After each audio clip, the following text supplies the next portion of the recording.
오래전 우리 교회가 목장 중심교회로 나아가면서 목장이라는 시를 제가 쓴 적이 있습니다. 그 가운데 한 부분입니다. 나의 눈물이 이곳에서 받아들여지지 않는다면 나는 어디서 울어야 할까? 만약 이곳에서 나의 기쁨이 너의 기쁨이 될 수 없다면 나는 어디서 웃어야 할까? 만약 이곳에서 너의 슬픔으로 인해 함께 울어줄 수 없다면 우리는 어디서 상처를 치유받을 수 있을까? 만약 이곳에서 내 영이 날 수 없다면 나는 어디로 가야 할까? 함께 마음을 나누고 슬픔과 기쁨, 웃음과 눈물을 나눌 수 있는 한 사람이 내게 있다면, 한 공동체가 내게 있다면 그 사람은 참 행복한 사람일 것입니다. 하버드 대학에서 행복학을 가르치는 숀 아처 교수의 최근의 책 빅 포텐셜이라는 책이 있습니다. 이 책에서 숀 아처 교수는 탁월한 능력을 가진 사람이 성공하고 행복하게 사는 게 아니더랍니다. 좋은 사람들과 좋은 관계를 맺고 살아가는 사람이 행복하게 살더라지요. 공동체 안에서 특별히 가까이 있는 사람들과 좋은 관계 맺기에 실패한 사람이 행복하게 사는 법은 없더랍니다. 숀 아처 교수는 혼자 성공하는 것은 스몰 포텐셜이요, 함께 성공하고 함께 행복을 나누며 살아가는 게 빅 포텐셜이라고 설명을 했습니다. 행복이라고 하는 것은 빅 포텐셜에서 주어지는 하나님의 선물입니다. 내 인생밭에 행복의 씨앗을 심는 원리가 있습니다. 영어 이니셜 SEEDS, seed, 씨앗이라는 이 말로 행복 심는 원리를 설명할 수 있습니다. 첫 번째 S는 surround, 둘러싸기입니다. 내 주변에 긍정적인 언어, 긍정적인 영향을 나누는 사람을 둘러싸게 하라는 겁니다. 두 번째 A는 expand, 확장입니다. 서로 상대의 영향력을 높여주고 내 곁에 있는 사람을 행복하게 만들어주면 그 행복이 우리 안에 점점 쌓여지고 커더라지요. 세 번째 A는 enhance, 강화하기입니다. 내 곁에 있는 사람들의 장점을 찾아서 칭찬하고 격려하는 삶을 살아가면 행복이 함께 커져가는 겁니다. 네 번째 D는 defend, 방어하기입니다. 우리 주변에 부정적인 말을 잘하는 사람들, 잘못된 영향을 자꾸 끼치는 사람들, 이 사람들을 서로 막아주어야 한다는 겁니다. 걸핏하면 부정적인 말을 하는 사람이 내 곁에 있을 때에 그 사람을 변화시키든지 아니면 그 사람과 관계를 멀리하라고 숀 아처는 말합니다. 다섯 번째 S는 sustain, 좋은 관계 유지하기입니다. 행복이 라이프 스타일이 되게 하라는 겁니다. 좋은 관계가 일상이 되게 하라는 것입니다. 빅 포텐셜, 서로 긍정적인 영향을 나누어서 성공하고 행복하는 이 라이프 스타일이 아예 품성이 되게 하라는 말입니다. 예수 믿는 사람이 행복할 수밖에 없는 건강한 루틴이 있습니다. 예수 믿는 사람들이 같은 날 같은 시간 같은 장소에 모여서 같은 성경을 들고 같은 하나님께 평생 예배하면서 살아간다. 이건 엄청난 일이거든요. 고린도전서 1장 10절 말씀처럼 성도들이 같은 말을 하고 같은 마음과 같은 뜻으로 서로 온전히 하나가 되어서 격려하며 살아가는 것, 이게 빅 포텐셜입니다. 한 주간 살아가는 것 보면 예수 믿는 사람이나 안 믿는 사람들이나 별반 다를 바가 없어 보입니다. 일을 하고 밥 먹고 잠자며 사는 일상이야 비슷하죠. 근데 주일이 되면 딱 갈라집니다. 하나님의 사람들은 하나님의 집에 가서 하나님께 예배합니다. 그러나 세상에 속한 사람들은 세상으로 나아가거든요. 하늘의 백성과 땅의 백성, 영생을 얻은 사람과 멸망하는 사람이 갈라지게끔 되어 있다고 하는 것입니다. 일이 평생 반복하는 사이에 종착점이 다른 겁니다. 이게 얼마나 어마어마한 기적입니까, 여러분? 영성신학자들은 이걸 이름하여 나사못 법칙이라고 합니다. 건강한 품성, 건강한 라이프 스타일이 한 바퀴 돌 때마다 건강과 행복에 나사못이 박힌다는 거예요. 주일날 예배를 드렸어요. 눈이 안 보여요. 한 바퀴 돌았습니다. 다음 주일에 또 나사못이 한 바퀴 돌았어요. 평생을 그렇게 살아가는 사이에 교회 공동체 안에 행복한 사람들 가운데에 하나님 나라에 우리 하나님의 심장 속에 내 영혼이, 내 삶이 못 박히게 되더라고 하는 거지요. 건강한 루틴, 건강한 언어 습관, 긍정적인 품성을 가진 사람과 함께 교제하면 그 사람과 함께 나사못이 돌면서 행복의 씨앗이 내 영혼에 뿌려지게 된다라, 그런 얘기입니다. 기독교 절기신앙의 중요성이 여기에 있습니다. 오늘 본문에서 이스라엘 공동체에 죽어있던 절기 하나가 살아서 벌떡 일어납니다. 오늘 본문은 느헤미야 8장 13절 이하에 있는 말씀입니다. 첫 절이 13절인데 그 이튿날 그렇게 시작을 합니다. 8장 전반부에 보면은 이스라엘 백성들이 성벽 재건을 완성하고 수문 앞 광장에 모여서 학사 에스라를 초청해서 말씀 부흥회를 갖습니다. 그 말씀을 듣고 온 백성이 통곡하고 울지 않습니까?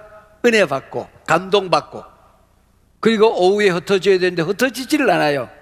앵콜하고 그 다음날 다시 모입니다. 그 다음날 다시 모여서 이 말이 그 이튿날, 그 얘기입니다.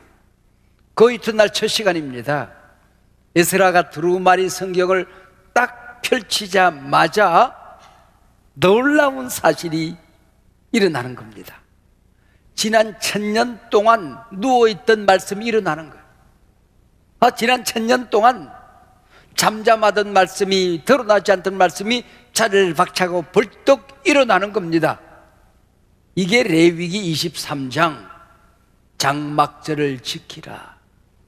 너희들이 행복하게 살기를 원하면, 은혜의 삶을 살기를 원하면은, 주님의 심장 속에 건강한 루틴이 못 박히기를 원하면은 장막절을 지키라는 말씀이었습니다. 그래서 14절 그 다음 말씀에 보면은 본적, 그런 말이 나옵니다. 이 본적이라는 말은 참 재미있는 말입니다. 보여줬다는 거예요. 두루마리 성경을 펼쳤는데 보이기 시작하는 거예요. 발견이 되어졌다는 겁니다. 그 말씀을 읽을 때 모든 백성이 아차 깨달았다는 거예요. 모세와 함께 광야로 나온 이스라엘 백성들은 무려 40년 동안 초막 생활을 합니다.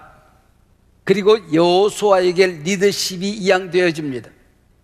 가나안 땅에 들어가면 반드시 안식일, 주일 신앙과 함께 초막절, 유월절, 오순절, 절기를 지키는데 특별히 장막절을 지키며 하나님이 광야에서 어떻게 너희 백성을 보호했는가, 그걸 기억하고 감사하며 살아라, 행복하게 살아라, 그 얘기거든요. 근데 가나안 땅에 들어갔는데 초막절이 됐는데 초막절을 지킬 수 없는 거예요. 왜? 여호수아와 이스라엘 백성들은 가나안의 부족들과 더불어서 밤낮으로 끊임없이 전쟁을 치루었거든요. 계속 전쟁하고 전쟁을 하는 사이에 모세의 명령을 잊어버린 거예요. 절기신앙을 잊어버린 거예요. 행복하게 살아가는 루틴을 잃어버린 거예요. 그래서 불평, 원망이 아예 라이프 스타일이 되어버렸다, 그 얘기죠. 이때부터 이스라엘 백성들은, 즉 여호수아 때부터 에스라 때까지 1000년 동안이나 초막절을 잃어버리고 살았습니다. 이 초막절 신앙은 이스라엘이 행복하게 감사하며 살 수 있는 신앙의 원리가 그 속에 있었던 대단히 중요한 절기였습니다. 불평하려고 하다가 광야에서 하나님이 우리와 어떻게 함께 하시는가 생각하고 감사하게 되는 거예요. 투덜거리려고 입을 벌리다가 입을 막을 수가 있게 되는 거예요. 우리가 감사와 찬양 대신 불평, 원망하는 불행의 DNA로 가득 찬 이유가 여기 있었구나. 본적 깨달았다는 겁니다. 빅 포텐셜을 잊어버리고 산 것입니다. 그 고백이 오늘 본문 17절입니다. 눈의 아들 여호수아 때부터 그날까지 자그만치 1000년 동안 그 얘기입니다. 이스라엘이 초막절을 지키지 못했다라고 고백을 합니다. 수문학 광장 둘째 말씀 부흥에서 자신들이 왜 행복을 잃어버리고 하나님의 은혜를 잃어버리고 살았는지 본적 발견되어졌다, 깨달아졌다 고백합니다.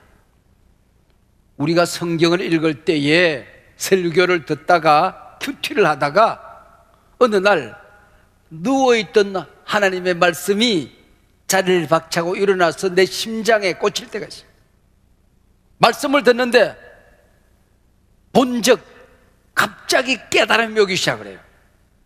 혼자 조용한 시간 성경을 읽는데 성경이 살아 움직이는 걸 느껴요.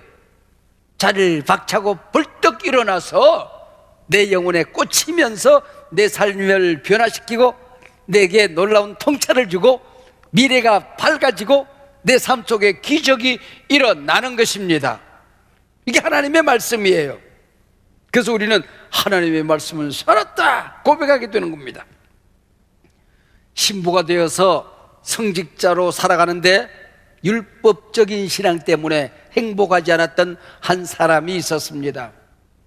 이 고민을 해결할 길이 없어요. 그래서 고민을 하다가 성경을 읽어 내려가는데 지금까지 보이지 않던 말씀이 보이기 시작하는 것입니다. 그 말씀이 소리를 지릅니다. 오직 의인은 믿음으로 말미암아 살리라. 바로 루터였습니다. 이 한 말씀이 살아 벌떡 일어나게 되었을 때에 정교개혁이 시작된 것입니다. 할렐루야. 율법의 종교가 은혜의 종교로 바뀌어지게 된 것입니다. 행위의 종교가 믿음의 종교로 바뀌어지게 된 것입니다. 그 한 말씀이 자리를 박차고 일어나게 되었을 때에 백성들은 모두 한결같이 일제히 장막절을 지켰습니다. 일제히 as a one man, 마치 한 사람이 일어난 것처럼. 그래서 느헤미야 8장에 보면은 18절 안에 17, 8번 모두 all 다 함께 이 말이 반복적으로 등장되게 되는 것입니다. 성벽 재건 후 수문학 광장에 모여 온 백성이 말씀을 듣고 울고 운 날이 7월 1일 날입니다. 앵콜하고 그 다음날 또 모였어요. 그 이튿날 7월 2일 날입니다. 이제 2주 후가 되면은 초막절이 시작되는 7월 15일입니다. 이 13일 동안 이스라엘 백성들은 산과 들로 나가서 나뭇가지를 찍어다가 초막을 짓고 초막절을 지키게 되는 것입니다. 1000년 만에 초막절, 그 감동이, 그 은혜가 얼마나 놀라워서 우리 하나님은 얼마나 기뻐하셨을까요? 그 능력은 얼마나 엄청났을까요? 이게 오늘 본문의 사건입니다. 지금부터 32년 전 한소망교회가 막 시작되려고 할 때에 교인들이 없었지요. 그때 기도하다 하나님께 약속을 했어요. 하나님, 한 명이 모여도 10,000명이 모인 것처럼 최선을 다해서 최고의 예배를 드리겠습니다. 10,000명이 모여도 한 영혼을 소중히 여기는 그 사람이 구원받는 복음의 묵회를 하겠습니다 하는 약속이었습니다. 그 후에 지금까지 이 예배가 내 생의 마지막 예배인 것처럼, 평생 예배 드린 적이 없는 것처럼 언제나 신선한 감격과 감동을 가지고 예배를 드리려고 애를 썼던 지나온 세월이 아닌가 생각을 합니다. 우리 교육자들이 예배를 기획을 합니다. 준비를 합니다. 그리고 특별한 프로그램을 진행합니다. 옛날에 했던 거 더듬 가지고 그냥 적당히 예배를 꾸미려고 했던 것, 지난 30년 동안 단 한 번도 제가 용납하지 않았습니다. 항상 새롭게, 항상 창의적으로 최선을 다해서 준비하라고 제가 부탁을, 요청을 드리는 것이죠. 제가 새벽 예배 드리든 주일 예배를 드리든 심지어는 한 가정 신방을 하더라도 그냥 적당히 빗으로 머리 빗고 입던 옷 주선주선 챙겨서 가본 적은 없는 것 같아요. 항상 말씀을 증거할 때는 저는 반드시 왜 그런지 모르지만은 머리를 감았습니다. 가능한 목욕을 했습니다. 그리고 깨끗하게 다린 옷을 새로 입습니다. 평생을 그렇게 살았던 것 같아요. 여러분, 다른 것은 다 타협할 수 있지만은 하나님 앞에 예배하는 일, 하나님의 말씀을 붙들고 전하고 듣는 이 일에 우리가 타협이 있을 수가 없지 않겠습니까? 1000년 동안 잠들었던 말씀이 자리를 박차고 일어납니다. 장막줄을 지키라 하는 말씀입니다. 그게 오늘 8장 15절, 너희는 산에 가서 감람나무 가지와 들감람나무 가지와 화석류나무 가지와 종려나무 가지와 기타 무성한 나무 가지를 가져다가 화렵수 나무 가지를 꺾다가 16절, 백성이 이에 나가서 나무 가지를 가져다가 혹은 지붕 위에 혹은 뜰 안에 혹은 하나님의 전뜰에 혹은 숨은 광장에 혹은 에브라임 문 광장에 초막을 짓되 빈자리가 있으면 지붕 꼭대기에도 집을 지었습니다. 17절, 온 회중이 다 초막을 짓고 그 안에 거하니.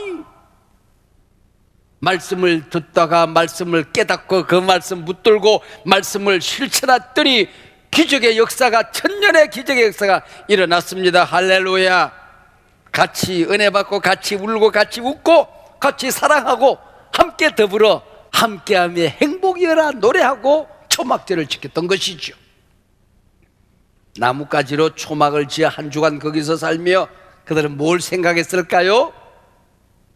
유대 랍비들은 초막절 한 주간 동안 나무가지로 집을 지어서 살아갈 때 뭘 깨달았는가를 가르쳐 줍니다. 모든 초목이 그렇지만 특히 팔레스타인에서 나무들은 비와 이슬을 머금고 삽니다. 그 나뭇가지, 그건 자기 자신이에요. 그 나뭇가지, 그건 하나님의 백성, 이스라엘 백성을 의미하고 있는 것입니다. 초막에서 집을 짓고 있었던 나무가지들이 일주일 내내 노래를 하는 것 벌떡 일어났어. 은혜 아니면 살아갈 수가 없네. 지금까지 지내온 것 주의 크신 은혜라. 이 초막절을 지키며 나무가지와 자기 자신을 아이덴티파이, 동일시하면서 지금까지 지내온 것 하나님의 은혜였습니다. 은혜 아니면 앞으로도 살아갈 수가 없습니다. 이걸 고백한 것입니다. 그리고 나뭇가지로 집을 지을 때에 밤이면은 달과 별이 보이게, 낮이면은 그 가지 사이로 태양이 보이게끔, 비가 오면은 비가 스며들게끔 만드는 것입니다. 왜요? 하나님의 백성은 하늘을 보고 살아가는 것입니다. 낮에도 밤에도 좋은 일이 있어도 하늘을 보고, 슬픈 일, 어려운 일이 있어도 하늘을 바라보는 존재가 바로 하나님의 백성이라는 거지요. 궁궐에 살던 임금도, 초가상간에 살던 민초도 초막절이 되면 다 밖으로 나와서 함께 더불어 똑같은 음식을 먹습니다. 그치는 음식을 먹고 그치는 잠자리를 함께 하면서 초막절을 지키는 것입니다. 이게 인생이라고 하는 것입니다. 나뭇가지처럼 하나님의 품에서 살다가 하나님께로 돌아가는 게 우리 인생이라고 하는 것입니다. 오늘 밤이라도 하나님이 날 부르시면 아멘 주 예수여 내 영혼을 아버지 손에 맡깁니다 하고 하나님 앞에 서는 게 인생이라고 하는 것을 초막절을 통하여 깨닫는 것입니다. 집을 나와 초막절을 지키며 배우는 인생 철학이 있습니다. 인생은 나그네 길, 이걸 배우는 거예요. 인생은 함께 손잡고 걸어가는 나그네 길입니다. 초막절의 원형이 되는 광야에서 이스라엘 백성들은 인생이 함께 가는 나그네 길임을 배우는데 40년 세월이 걸렸던 것입니다. 그 나그네 길은 혼자 가는 길이 아닙니다. 구름 기둥이 떠오르면 모두가 함께 일어났습니다. 밤이 되어서 불기둥이 떠오르면 그 기둥 밑에 모두가 진을 치고 함께 잠자리에 들었습니다. 함께함이 행복이여라. 아프리카 속담에 빨리 가려면 혼자 가라, 그러나 멀리 가려면 함께 가라는 말이 있습니다. 이 말을 다른 말로 바꾸면 외롭게 살려면 혼자 가라, 그러나 행복하게 살려면 함께 가라는 겁니다. 좀 더 다른 말로 표현하면 네 멋대로 살아보려면 혼자 가거라, 그러나 서로 바른 길을 확인하며 손붙들어 승리의 길을 가고자 한다면 함께 가라. 함께함이 행복이어라. 이 소중한 진리를 깨닫고 살라고 얘기죠. 나그네가 함께 그 길을 걸어가다 보면 여행을 끝내는 사람들이 생겨납니다. 사랑하는 사람이 여행을 끝내고 하나님께로 돌아갑니다. 어느 날 눈 뜨고 보면 내 곁에 있어야 될 내 아버지, 내 어머니가 아니 계세요. 내 아이들과 함께 더불어 살아가는데 그 아이들이 언젠가는 눈을 뜨고 보면 내 아버지 어디 갔노? 그럴 때가 있을 거야. 나도 내 자식, 내 손주 예쁘지만은 그 아이들 이 땅에 남겨놓고 하나님께로 가는 날이 있지 않겠습니까? 그게 인생이라는 거예요. 빅 포텐셜이 뭘까요? 내게 맡겨준 사랑하는 사람을 아프게 하지 말고, 소홀히 여기지도 말고, 함부로 말하지도 않으며 행복한 말을 주고받으며 살아가는 것. 내가 행복할 때 너도 행복할 수 있다는 것. 목사가 목회하면서 행복해야 교인들도 행복한 이 원리를 함께 깨달아 가는 겁니다. 내가 엄청난 일을 하지 않아도 내가 행복해야 우리 교인들이 행복하지 않겠습니까? 이게 빅 포텐셜입니다. 내가 먼저 죽는 날 위에 진심 어린 눈물 흘려줄 수 있는 사람이 있으면 우리는 헛되이 살아온 게 아닐 겁니다. 힘들어하는 그 사람에게 오늘도 한번 활짝 웃어주는 것, 이게 빅 포텐셜입니다. 어깨가 축 늘어져 있는 사랑하는 사람에게 힘이 되는 따뜻한 말 한마디 찾아서 건네주는 것, 이게 빅 포텐셜입니다. 때로는 화가 나고 때로는 섭섭증이 생겨서 내 가슴 속에 치밀어 오르는 분노와 섭섭증을 내 언어로 표현하고 싶지만은 입을 닫고 다시 조용히 하나님께 기도하고 무릎을 꿇는 것, 이게 빅 포텐셜입니다. 내 속엔 내가 너무도 많아, 당신의 쉴 곳 없네. 쉴 곳을 찾아 지쳐 날아온 어린 새들도 가시에 찔려 날아가고 무성한 가지숲 같네. 불행의 포텐셜입니다. 행복의 이 건강한 라이프 스타일이 내 속에 뿌리 내리려고 하면은 내 속에 있는 가시덤불 이 시간에 잘라내야 합니다. 사랑하는 가족을 오늘 만나는 게 중요한 것이 아니라 내 속에 가시덤불을 먼저 제거하는 게 중요한 것입니다. 함께함이 행복이어라. 어디서 들어봄직한 함석헌 선생의 그 사람을 가졌는가라는 시 한 토막을 읽고 오늘 말씀을 맺을까 생각합니다. 말리길 나서는 길 처자를 내맡기며 마음 놓고 갈 만한 사람, 그 사람을 가졌는가? 온 세상이 나를 버려 마음이 외로울 때도 저 맘이야 하고 믿어지는 그 사람을 가졌는가? 탔던 배 꺼지는 시간 구명대서로 양보하며 너만은 제발 살아다오 할 그 사람을 가졌는가? 불의의 형장에서 다 죽여도 저 세상 빛을 위해 저만은 살려두고라 일러줄 그 사람을 가졌는가? 잊지 못할 이 세상 놓고 떠나려 할 때에 저 하나 있으니 하며 빈 것이 없고 눈을 감을 그 사람을 그대는 가졌는가?